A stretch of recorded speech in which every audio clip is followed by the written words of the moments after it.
हरियाणात विधानसभेसाठी झालेल्या निवडणुकीचे निकाल हाती आलेत। इथे काँग्रेसचा वनवास कायम राहून भाजपने विजयाची हायट्रिक मारली। अशात भारतीय क्रिकेट संघाचा माजी फलंदाज वीरेंद्रसिंग सेहवागने आपलं क्रिकेटचं मैदान सोडून थेट राजकीय प्रचारसभा गाठल्याने तोशाम मतदारसंघ चांगला चर्चेत आलेला। खुद्द सेहवागने मतदान करण्याची गळ घातलेली, त्यामुळे ज्याच्यासाठी सेहवागने फिल्डिंग लावली तोच उमेदवार इथे जिंकेल असं मानलं जात होतं। तर हा अंदाज खरा ठरलाय का की हरियाणातल्या तोशाम मतदारसंघात सेहवागच्या फिल्डिंगचाही फायदा झाला नाही, हेच या व्हिडिओतून जाणून घेऊया।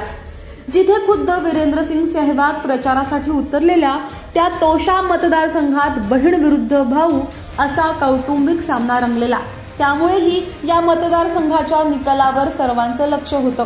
या जागेवर राजकारणातल्या एकाच कुटुंबातले 2 सदस्य वेगवेगळ्या पक्षांकडून निवडणूक लढत होते। हरियाणाचे माजी मुख्यमंत्री बन्सीलाल यांची नात आणि किरण चौधरी यांची मुलगी श्रुती चौधरीला भाजपने इथून रिंगणात उतरवलेलं, तर दुसरीकडे तिला टक्कर देण्यासाठी काँग्रेसने बन्सीलाल यांचे नातू आणि श्रुतीचा चुलत भाऊ अनिरुद्ध चौधरीला तिकीट दिलं। यातल्या या अनिरुद्ध चौधरी आणि वीरेंद्रसिंग सेहवाग यांची जुनी ओळख आहे। दोघंही जेव्हा भेटतात तेव्हा क्रिकेटपेक्षा वैयक्तिक आयुष्याबद्दल जास्त चर्चा होते। त्यांची मैत्री सर्वश्रुत आहे, म्हणूनच आपल्या या जुन्या मित्रासाठी वीरेंद्रसिंग सेहवाग निवडणूक प्रचारात उतरलेला। अनिरुद्ध चौधरी आपल्यासाठी मोठ्या भावासमान असल्याचं तेव्हा प्रचार सभेत वीरेंद्रसिंग सेहवागनी म्हटलं होतं। वीरेंद्रसिंग सेहवागच्या या खेळीचा काँग्रेसला फायदाच होईल आणि श्रुती चौधरीला हरवून अनिरुद्ध चौधरी विजयी होईल असं काँग्रेसच्या गोटात वाटत होतं। पण श्रुती चौधरीच्या आई किरण चौधरी यांच्या पुण्याई समोर सेहवागची बॅटिंग फ्लॉप ठरली आणि तोशाम विधानसभा मतदारसंघात बन्सीलाल यांची नात श्रुती चौधरी विजयी ठरली। अनिरुद्ध चौधरी या आपल्याच चुलत भावाचा त्यांनी पराभव केला। भाजपच्या श्रुती चौधरी यांना काँग्रेस नेते अनिरुद्ध चौधरी यांच्यापेक्षा 14,311 मतं अधिक मिळाली। माध्यमातल्या वृत्तानुसार श्रुती यांना 76,414 मतं मिळाली आहेत। श्रुती चौधरीची आई किरण चौधरी यांचा या तोशाम मतदारसंघात दबदबा राहिलाय। त्या या तोशाम मतदारसंघातून सलग 5 वेळा विधानसभेवर निवडून आल्यात, त्यामुळे त्यांच्या या अनुभवाचा त्यांच्या मुलीला फायदा झाला।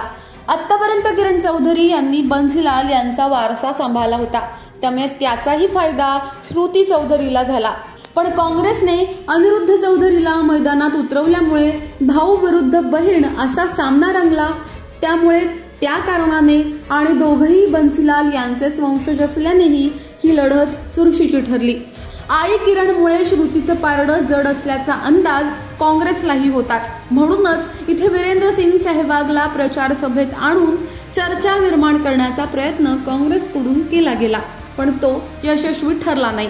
त्या प्रचार सभेत सेहवाग म्हणालेला की मी त्यांना म्हणजे अनिरुद्ध चौधरीला आपला भाऊ मानतो। त्यांचे वडील रणबीर सिंग महेंद्र हे BCCIचे अध्यक्ष देखील होते। त्यांनी नेहमीच माझं समर्थन केलंय। हा त्यांच्यासाठी अत्यंत महत्त्वाचा दिवस आहे आणि मला वाटतं की मी त्यांची मदत करू शकतो। मी तोशामच्या नागरिकांना अनिरुद्ध चौधरी यांना विजयी करण्याचं आवाहन करतो। अनिरुद्ध चौधरी यांनी जनतेला जी आश्वासनं दिली आहेत ती ते नक्की पूर्ण करतील असा विश्वास वीरेंद्रसिंग सेहवागने बोलताना व्यक्त केला होता। अनिरुद्ध चौधरी निवडणूक जिंकले तर जनतेला ते नाराज करणार नाहीत असंही वीरेंद्रसिंग सेहवाग म्हणालेला, पण या ग्वाहीचा अनिरुद्ध चौधरीला फायदा झाला नाही आणि अखेर हरियाणा विधानसभा निवडणुकीत त्यांचा पराजय झाला। थोड्या नाही तर तब्बल 14,000 मतांनी पराजय झाला। या साऱ्यावरती तुमचं म्हणणं काय?